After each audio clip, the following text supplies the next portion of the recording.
Her hand gripped my thigh, hard, nails digging through the fabric of my slacks like she was trying to anchor herself to something solid. "Don't move," Peyton whispered, her breath hot against my neck. "And for God's sake, don't make a sound!" We were crouched behind the porch swing on her front veranda, me sitting with my back against the brick facade, her wedged between my legs, practically in my lap. The late afternoon sun cast long shadows across the floorboards, and I could smell her perfume mixing with the honeysuckle climbing the trellis. Expensive. Floral. The kind that probably cost more than my monthly car payment. Her other hand pressed flat against my chest.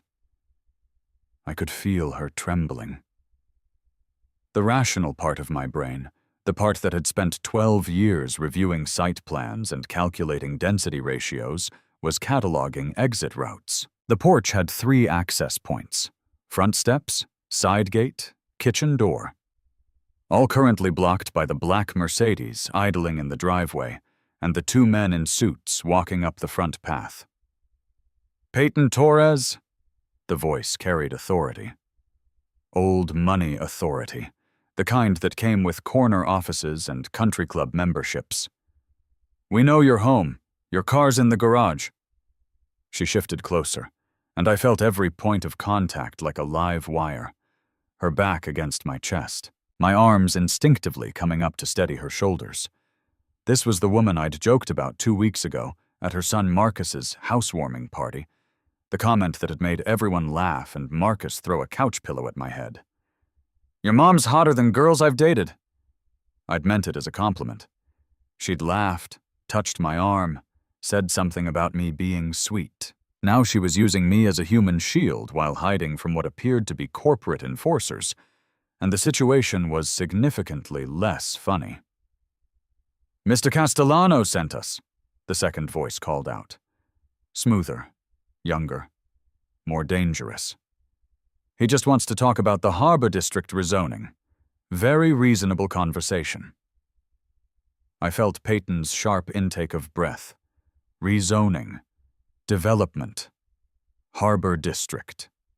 Suddenly, this wasn't about whatever scandal my comedian brain had initially assumed. This was my territory. My entire professional existence revolved around land use, zoning variances, and the political chess game of urban development. And Vincent Castellano, real estate developer, city council puppet master, and the reason I'd spent the last 6 months fighting to preserve affordable housing mandates, didn't make house calls for reasonable conversations. "Stay quiet," I mouthed against her ear. "Let me handle this." I shifted position carefully, pulling my phone from my pocket. Opened the city's public records database, started pulling permits filed under Castellano Development LLC for the Harbor District. The footsteps moved closer to the porch. I could see their shadows now, elongating across the painted wood. Peyton's fingers tightened on my shirt. "Jordan," she breathed. "I have the files, the real ones, showing what he's actually planning to build." Ah, there it was. The variable that explained everything. Peyton Torres, Director of City Zoning, the woman who controlled every development permit in the city, the gatekeeper between Castellano's luxury high-rise ambitions and the working-class neighborhood he wanted to demolish. And apparently, she'd just blown the whistle. "How long have we got?" I asked, keeping my voice clinical. Professional. This was a site assessment now, not a social call.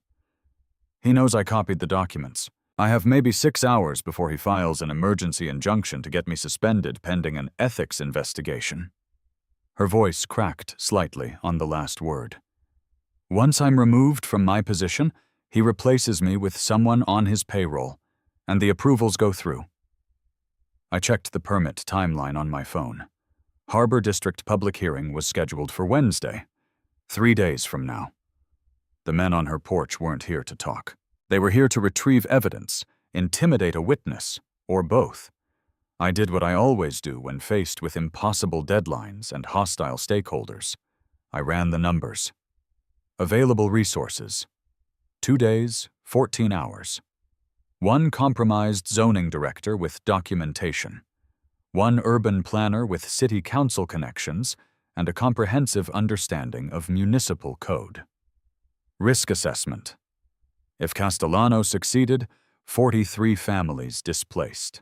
Historic district demolished. Precedent set for future corruption.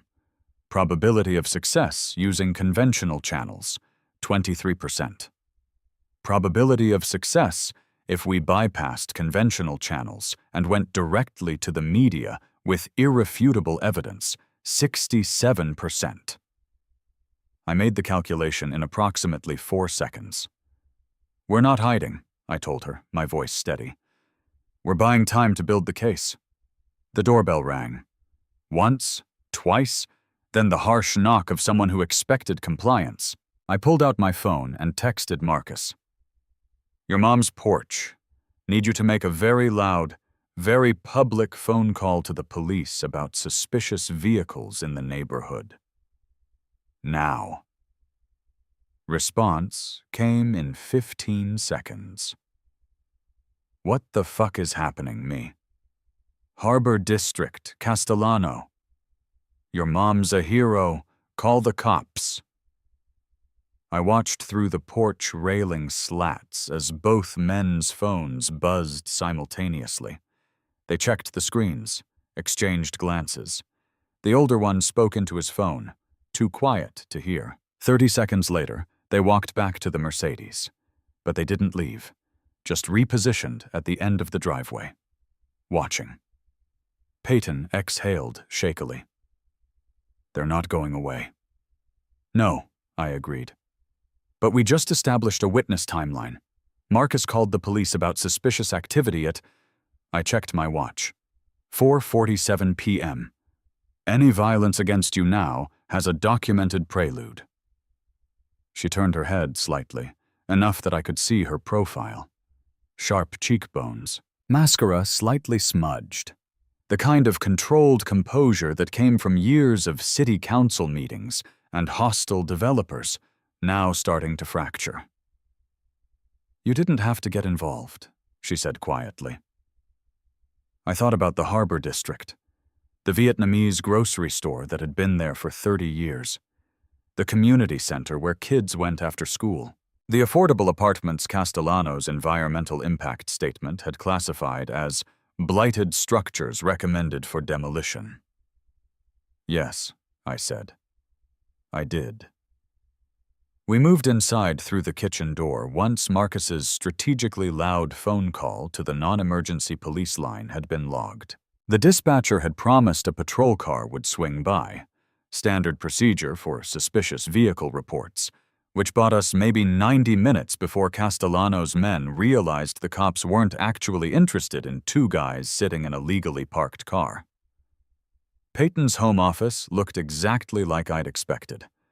Organized chaos barely contained by color-coded filing systems, awards from the League of Cities on one wall, framed development plans on another, legacy projects, the kind that balanced growth with preservation, the kind that made developers like Castellano hate her.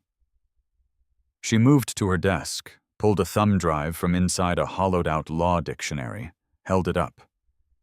3 years of permit applications, she said. What Castellano submitted publicly versus what his engineering team actually designed.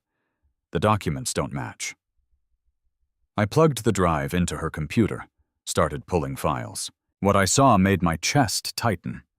Public submission, mixed-use development, 30% affordable housing, preserved historic facades, green space requirements met, actual plans, luxury condos, 0 affordable units, historic buildings demolished, parking structure where the community center currently stood. "He's playing permit fraud," I said slowly. Submitted compliant plans to get approvals, then planned to file modifications after breaking ground. By the time anyone noticed, the buildings would be demolished, and he'd claim economic hardship to avoid the affordable housing requirements. Peyton nodded. And I'm the only person with signature authority to reject the modifications. That's why he needs me gone. I checked the metadata on the files. Most recent edit, 2 days ago. Saved by PJ Torres. You were supposed to approve these Wednesday, I said. What changed? She sat down heavily in her chair. I went to the site last week. Unannounced inspection. Found demolition equipment already staged. Talked to the foreman. He had blueprints showing the real plans. He thought I'd already approved them. So you copied everything and submitted my findings to the city attorney's office Friday afternoon. She rubbed her eyes. By Friday evening, Castellano had filed a complaint alleging I accepted bribes from his competitors. Completely fabricated, but it's enough to justify suspension pending investigation. Classic gaslight playbook. Accuse the whistleblower of the exact crime you're committing. I pulled up the city council roster. Identified the members not on Castellano's donor list. Counted 4. Maybe 5, if Councilwoman Park was genuinely independent like she claimed.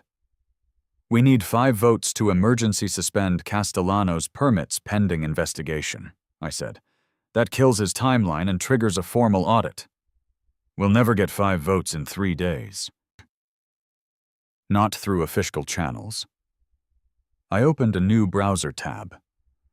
But if the Environmental Coalition and the tenants' rights groups all show up at Wednesday's meeting with copies of these documents, and if the local news happens to receive an anonymous tip with before and after comparisons of submitted versus actual plans, I watched comprehension dawn on her face. You want to make it politically impossible to support him? I want to make it political suicide. I started drafting an email. Subject line: Harbor District Development. Public Records Request Response. Recipient list: every registered neighborhood association within 2 miles. By Wednesday morning, every resident will know exactly what's about to happen to their community. Castellano's council allies will either vote against him or answer to voters in November. Peyton leaned forward, reading over my shoulder. That's aggressive. That's zoning politics, I kept typing. He's been playing backroom deals and financial intimidation. We're going to bury him in sunshine laws and public participation requirements. Her hand came to rest on my shoulder. Light touch. Grateful. Not intimate.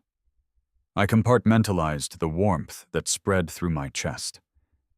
Filed it under personal variables. Address later. We have 68 hours, I said. I need you to compile every permit discrepancy into a 1-page visual comparison. Something a council member's intern can understand in 30 seconds. I'll coordinate with the community groups and prep the media packet. She nodded, already pulling files. Outside, the Mercedes was still there. Waiting. I checked the city's open meeting calendar. Wednesday, 6 p.m. Harbor District. Rezoning. Public hearing. Castellano would be there, confident in his bought votes and his ability to steamroll opposition. He had no idea what was coming. Hour 4. The sun had set. The Mercedes had finally left around 7 p.m., probably to report back to Castellano that the target was secured inside with unknown company. Marcus had called twice, demanding explanations. I'd given him the abbreviated version. His mom had evidence of development fraud. Bad people wanted it. I was helping build the legal case. He'd accepted this with surprising calm, probably because he'd worked in city planning long enough to know corruption wasn't theoretical. Now Peyton and I sat at her dining table, surrounded by printouts, laptops, and cold coffee. She'd changed into jeans and a sweater at some point. Less armor, more human. Hair pulled back in a ponytail. Reading glasses that made her look like the graduate professor she'd been before switching to public service. I caught myself staring and redirected focus to the permit comparison chart. Your visual formatting is wrong, I said, sliding the document back to her. You're organizing by date. Organize by impact category. Affordable housing first, historic preservation second, environmental third. Lead with what voters care about emotionally, then layer in the technical violations. She tilted her head. You're good at this. I've been fighting development battles for 12 years. You learn what moves people. I pulled up a sample infographic I'd created for a previous campaign. See? Before and after photos. Numbers in red. Displacement statistics highlighted. Make the reader angry, then give them something to do about it. Peyton studied the example, then started redesigning her chart. Where'd you learn community organizing? College activism, mostly. Student housing coalition. We killed a luxury dorm project that would have displaced the graduate apartments. I smiled slightly at the memory. Learned that city council members fear organized voters more than wealthy donors. Fear is sustainable. Donations dry up. And she worked in silence for a few minutes, then paused. Marcus talks about you sometimes. Says you're the only planner at the firm who actually cares about the neighborhoods. Marcus talks too much. He says you turned down a job with Castellano Development 3 years ago, double your current salary. I had.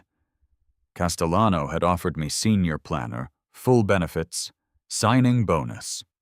All I had to do was rubber stamp his projects and stop filing opposition testimony. I prefer working for people who don't commit fraud, I said simply. Peyton's hand moved across the table, came to rest next to mine, not quite touching. Thank you for staying today. I looked at her hand, noted the absence of rings. Marcus had mentioned his dad passed away years ago. Noticed the faint tremor that indicated adrenaline crash setting in. Standard protocol would be to offer reassurance, create emotional comfort. I did the calculation. Personal attachment equals mission liability. Kept my hands on my keyboard. Don't thank me yet. We still have to survive Wednesday. But I shifted my chair slightly closer, enough that if she needed the proximity, it was there. Not pushing, just available. She noticed, smiled faintly, went back to redesigning her chart. Outside, the streetlight buzzed. Inside, we built the case that would save 43 families. I categorized the feeling as foundation stress test, manageable load, proceeding with caution. By midnight, we had the full packet assembled.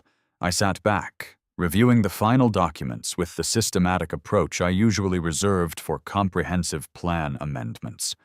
This was the money shot, the irrefutable evidence that would make Castellano's entire operation collapse under its own fraud.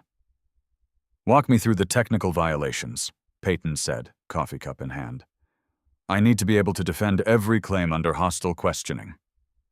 I pulled up the comparison matrix. Start with Zoning Code Section 147.3, required affordable housing percentage for developments over 10 units. Castellano's public submission shows 32% affordable. Actual architectural plans show 0. But he could claim he's building the affordable units in a second phase, except his financing documents only show funding for Phase 1, and his timeline has no Phase 2 scheduled. I highlighted the relevant section. And his site plan shows the designated affordable housing parcel being used for luxury amenity space, specifically a rooftop pool and private gym. Peyton leaned in, reading over my shoulder, close enough that I could smell her shampoo. Lavender. I noted the olfactory data and filed it as irrelevant. What about historic preservation? She asked. Section 89.12 requires preservation of facades for any structure over 50 years old in designated historic districts. He's got 6 buildings that qualify. I pulled up the demolition schedule. His demo permit application claims all 6 are structurally unsound and pose imminent public safety risk. But the structural engineer's report was filed by an engineer who's been hired on 4 previous Castellano projects and consistently finds buildings unsafe 30 days before scheduled demolition. I showed her the pattern. Same engineer, same terminology, same conclusion. It's a rubber stamp operation. She scrolled through the documents, and I watched her professional mask slip into place. This was her world. Permits, compliance, regulatory framework. The place where she had absolute authority. He violated environmental review requirements, she said, finding the next section. Didn't just violate, he fabricated. I pulled up the traffic impact study. Claims peak hour traffic will decrease by 18% due to improved circulation design. But his actual site plan eliminates 2 traffic lights and removes the dedicated bus lane. Traffic's going to increase 40% minimum, which triggers additional mitigation requirements he hasn't budgeted for. So he lied on the environmental impact report. He lied on everything. Affordable housing numbers, historic preservation claims, traffic data, stormwater management capacity. He built an entire application on fraudulent documentation because he assumed you'd either be too busy to verify or too scared to challenge him. Peyton's expression hardened. He assumed wrong. I watched her transform. The woman who'd been trembling on her porch 8 hours ago vanished, replaced by the city official who'd spent 15 years making developers actually follow the law. What's his vulnerability point? She asked. Where do we hit him so he can't recover? I'd been waiting for that question. Public perception, I said. Castellano's power comes from being seen as a legitimate businessman who creates jobs and improves neighborhoods. The second the public understands he's a fraud artist who destroys communities for profit, his political protection evaporates. I pulled up my media strategy document. Wednesday's public hearing. I've coordinated with 5 community organizations to pack the room. Every speaker has a copy of this comparison packet. We're going to spend 3 hours publicly documenting every lie while news cameras roll. He'll try to shut it down. He can't. Public hearing rules require the chair to allow all registered speakers. I've registered 73 people. I showed her the sign-up sheet. And I've provided each speaker with specific talking points tied to one permit violation. By speaker number 40, the pattern will be undeniable. Said Peyton studied the strategy, and I saw the moment she understood the full architecture. You're not trying to win the council vote, she said slowly.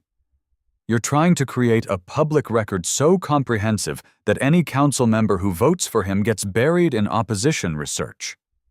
Exactly. After Wednesday, every vote for Castellano becomes evidence in the next election cycle. Councilmember Johnson voted to approve a project built on fraud. That's a 30-second attack ad that writes itself. She leaned back in her chair, and for the first time since this started, she smiled. Actually smiled. You're kind of terrifying when you're strategic, she said.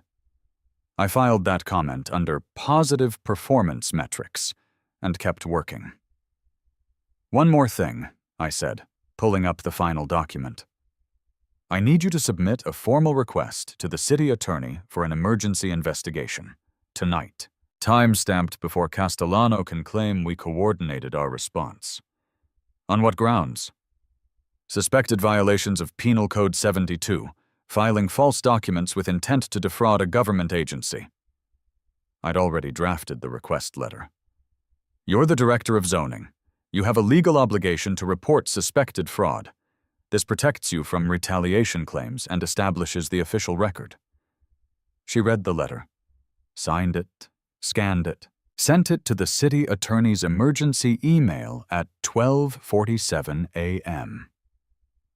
Done, she said. Now what? Now we wait for Wednesday and watch Castellano's empire collapse under the weight of his own arrogance. I gathered the documents into organized stacks. Evidence, media packets, speaker talking points, community organization briefings, everything we needed to destroy a corrupt developer's plans and save a neighborhood.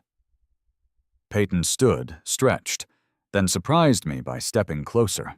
I meant what I said earlier. Thank you. You already thanked me.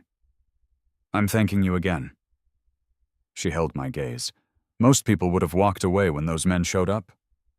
I should have deflected, should have maintained professional distance. Instead, I told her the truth. I don't walk away from projects that matter. The moment stretched. Held. Neither of us moved. Then her phone rang. Marcus checking in again, and we stepped apart. I categorized the feeling as structural load exceeding design parameters. Reinforcement required. Proceeded with caution. Tuesday morning. 26 hours until the public hearing. The city attorney's office responded at 9 a.m. Investigation opened, but formal findings would take weeks.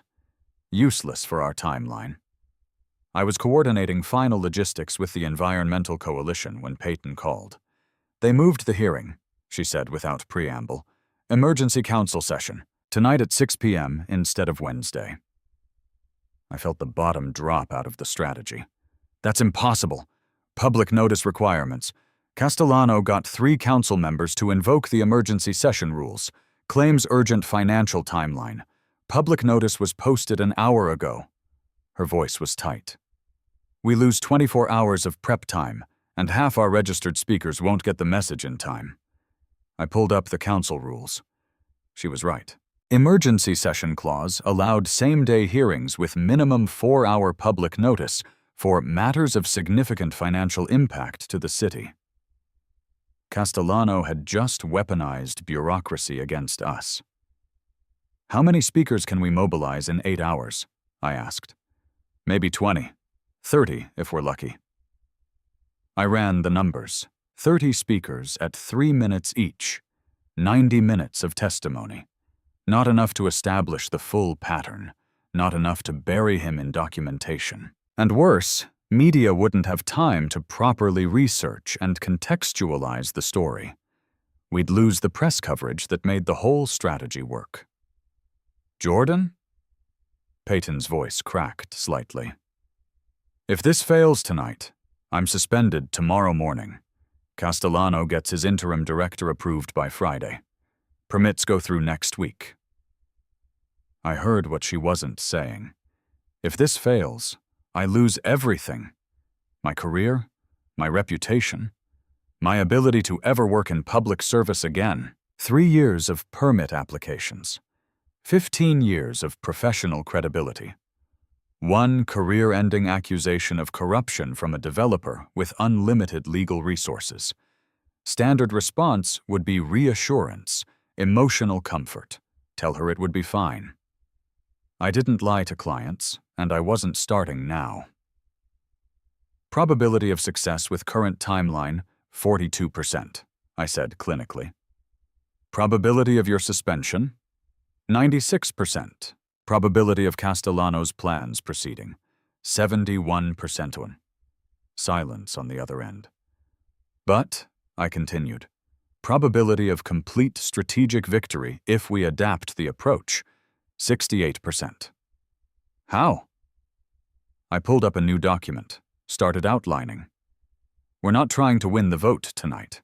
We're trying to create such obvious procedural irregularity that any approval gets challenged in court and overturned on technical grounds. What kind of irregularity? Castellano invoked emergency session rules claiming financial urgency, but emergency sessions have specific legal requirements. The urgency must be genuine and unavoidable. We're going to prove his urgency is manufactured. I talked while I typed. I'm going to pull every email, every permit filing, every correspondence from Castellano Development for the past 6 months. We're going to show the council that he's known about this timeline for half a year, which means tonight's emergency is self-created and doesn't meet legal standards. That only works if we can prove he had advance knowledge. His architectural team filed preliminary site surveys 4 months ago. His financing was secured in January. His demolition equipment was staged 2 weeks ago. I was pulling public records as I spoke. Everything shows calculated planning. The only emergency is the one he manufactured by waiting until the last second to force a rushed vote. I heard her breathing change. Steadier, If the vote tonight violates emergency session requirements, any approval is void and has to be reheard under normal procedures, she said slowly, which buys us 3 weeks minimum. And in 3 weeks, your ethics investigation clears, my community organizing is fully mobilized, and Castellano faces a city council that's terrified of voter backlash. It's not going to fail, I said. I won't let it. The words came out more intense than I'd intended. I heard them land. Jordan, I've spent 12 years fighting developers who treat neighborhoods like commodities. You're the first city's official I've met who actually uses her authority to protect people instead of profit. I kept my voice level. Professional. That's worth defending. Another pause. Then, I'll start pulling Castellano's filing timeline. You coordinate with whoever we can mobilize on short notice. Already drafting the message. We hung up. I stared at my phone for 30 seconds, categorized the feeling as mission critical variable, cannot afford failure, all resources committed. Then I got back to work. 6 p.m. City Council chambers. I'd mobilized 28 speakers, not enough to execute the original plan, but enough to establish a pattern if we stayed disciplined. Peyton sat in the staff section, professionally composed. Hair back, suit jacket, the armor she wore to city council meetings. I was in the public gallery, 3 rows back, surrounded by neighborhood residents holding printouts of Castellano's fraudulent permits. Castellano himself sat in the front row with his attorney.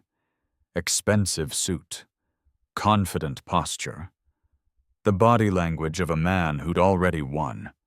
The council president called the meeting to order. Emergency session called to address Harbor District rezoning application ZN-2026-0847. Applicant has invoked expedited timeline due to, he checked his notes, significant financial commitments requiring immediate resolution.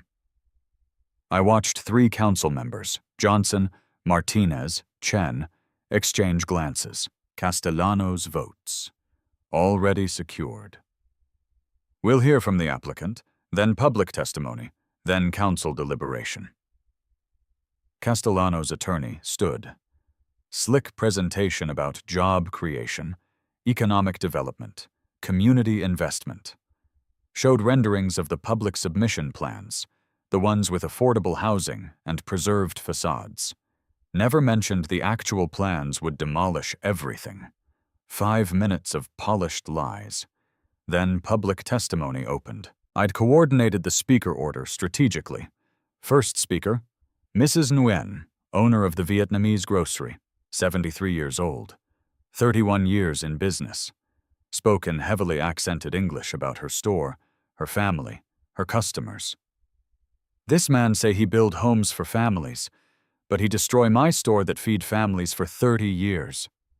She held up a photo of her grandson at the store counter. Please, do not let him erase us. She sat down. No dramatics, just truth. Speaker 2. Pastor Williams from the community center. Showed data on after-school programs. Kids served. Families supported. Mr. Castellano's plans designate our building for demolition. 2,300 children use our programs annually. Where do they go when he builds his luxury pool? Speaker 3, local architect. Technical testimony about the fraudulent structural reports. I've reviewed the engineering assessment claiming these buildings are unsafe. I've also personally inspected 4 of the 6 structures. They're sound. This report is, at best, grossly negligent. At worst, deliberately false. I watched Castellano's attorney whisper urgently to him. Speaker 7. College student who'd grown up in the neighborhood. I'm testimony to what this community builds. My mom raised me in one of those blighted structures. I just got accepted to medical school. That apartment made it possible. She looked directly at the council. When you vote tonight, remember, you're not approving buildings. You're approving who gets erased. By Speaker 15, the pattern was undeniable. Every testimony linked to a specific permit fraud. Every speaker represented someone Castellano's plans would destroy. Councilwoman Park called for a brief recess. I watched Castellano storm into the hallway with his attorney. Saw Johnson and Martinez follow. Peyton appeared at my side. "He's lobbying them directly," she said quietly. "Let him." I showed her my phone. 3 news cameras in the lobby. If he's making promises, he's doing it on camera now. We returned to the chamber. Testimony continued. Speaker 23.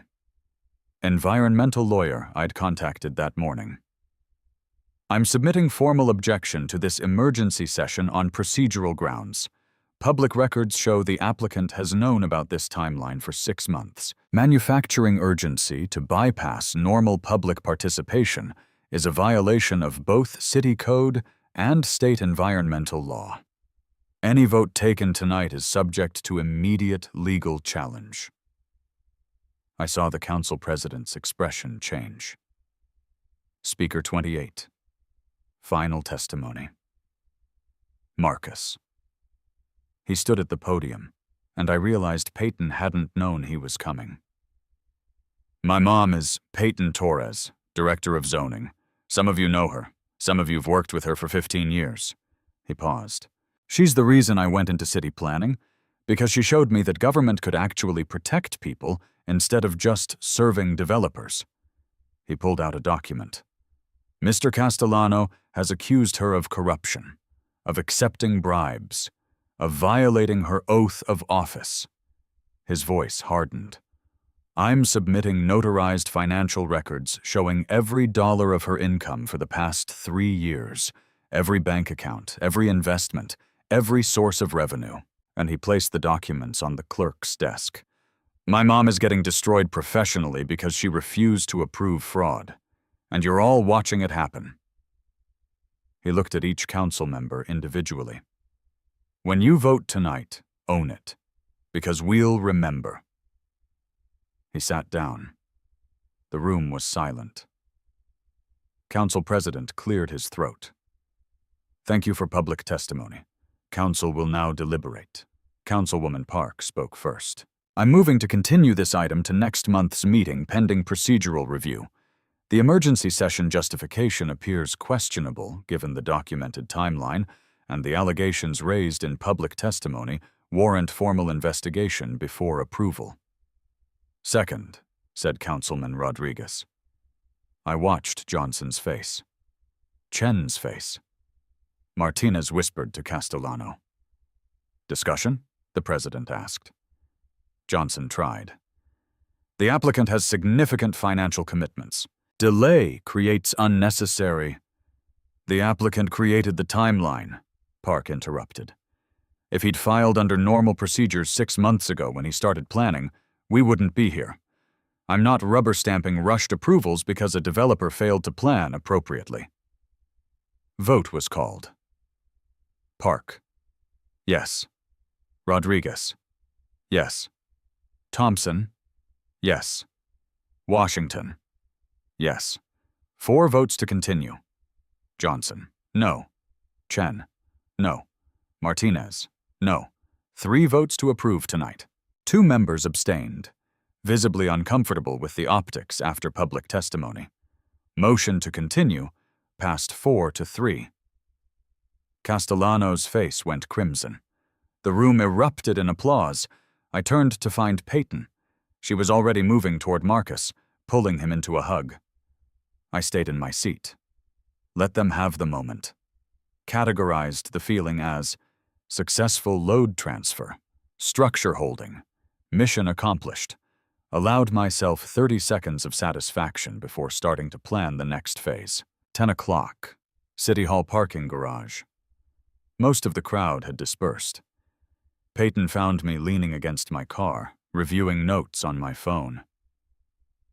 Marcus told me you coordinated all of this in 18 hours, she said. 26 hours. But who's counting? She stopped 3 feet away. Professional distance. But her hands were shaking slightly. Adrenaline crash finally hitting. I thought I was going to lose everything tonight. You might still face the ethics investigation, and I kept my tone factual. Castellano doesn't give up easily, but now you've got public support and documented evidence. That changes the calculation significantly. Jordan. She stepped closer. Stop planning for 30 seconds and just... She reached out. Hand coming to rest on my chest, right over my heart. I froze. Thank you, she said quietly, for seeing me as a person worth defending, not just a zoning director worth saving. I looked down at her hand, felt the warmth through my shirt, noted my elevated heart rate, and filed it as irrelevant data. Except it wasn't irrelevant. I covered her hand with mine, held it in place.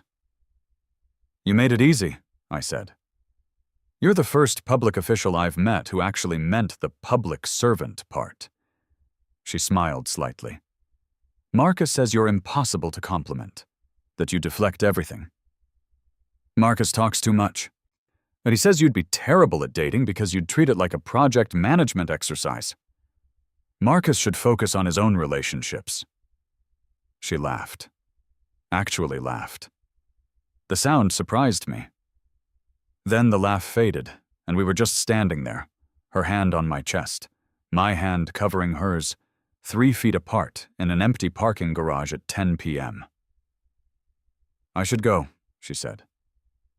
Didn't move. Probably. Neither of us moved. This is going to be complicated, she said. You're Marcus's friend.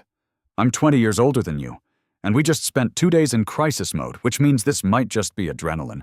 It's not adrenaline. I said it with the same certainty I used for traffic impact projections. I ran the data. This is something else. She tilted her head. You can't calculate feelings like permit applications. Watch me. I met her eyes.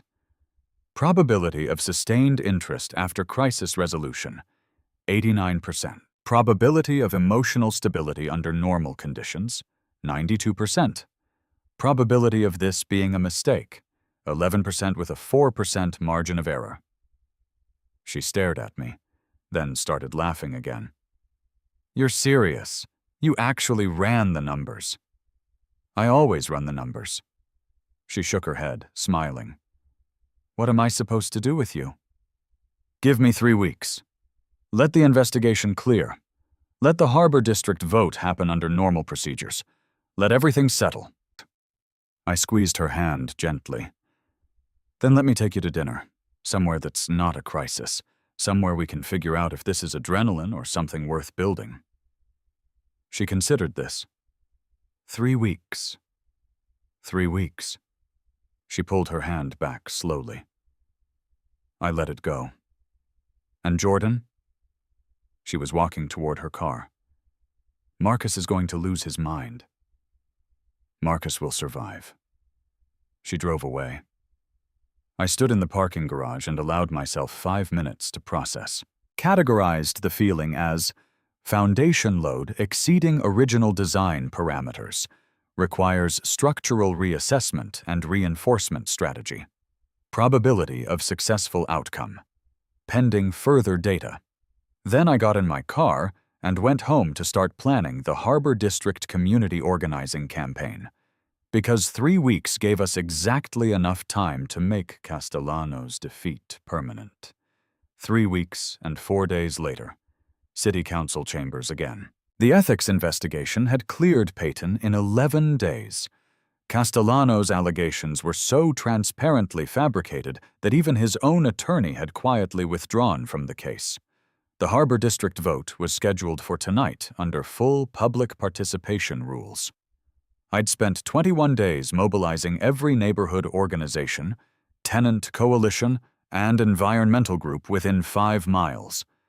73 registered speakers, 4 news cameras, Standing room only. Castellano had withdrawn his application that morning. Too much scrutiny. Too much public opposition. Too many council members who'd decided that luxury condos weren't worth losing their next election. The meeting was a victory lap.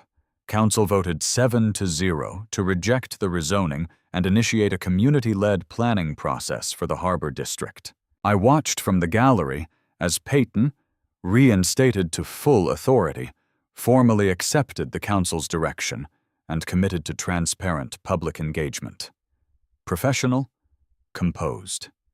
Absolutely in her element. When the meeting adjourned, I slipped out before the crowd. I had a site visit scheduled tomorrow for a different project. This one was done. I was halfway to my car when I heard her voice. "Jordan Parker? Running away from your own victory!" I turned. Peyton was walking toward me, heels clicking on the parking garage concrete. She'd lost the suit jacket somewhere, hair loose around her shoulders. "Not my victory," I said. "The community's victory. I just coordinated logistics." She stopped in front of me. "You spent 3 weeks organizing 73 speakers and coordinating a media campaign. That's not logistics. That's revolution. Controlled revolution. Very different." She smiled. "I have a proposition for you."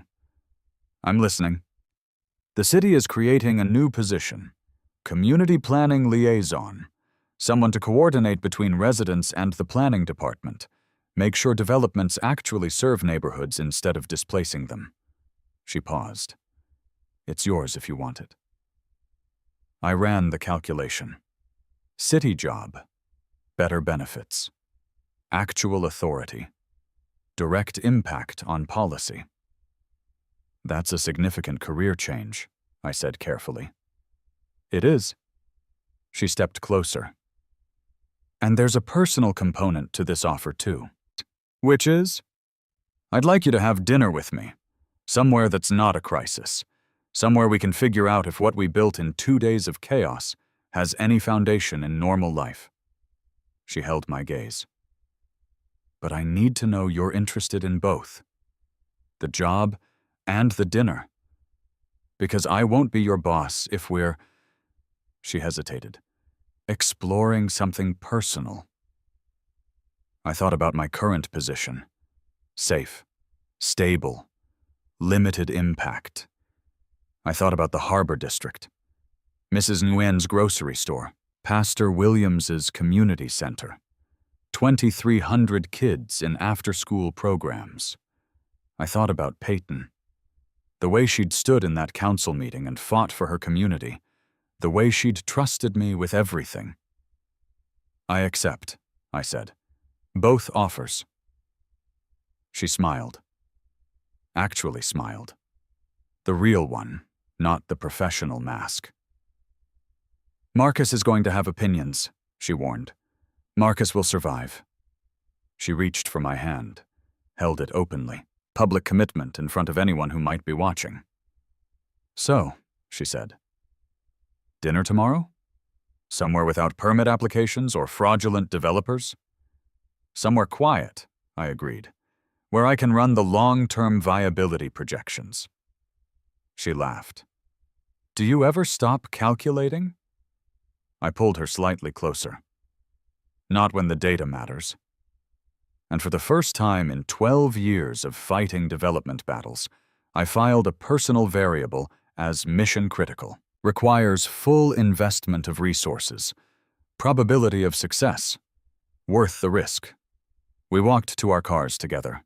Hands linked. Foundation solid. I'd spent my career learning that stable structures require proper engineering, quality materials, and someone willing to defend them against forces trying to tear them down. Turned out that applied to more than buildings. If you enjoyed this story, please like and subscribe for more workplace drama romances. New stories posted weekly.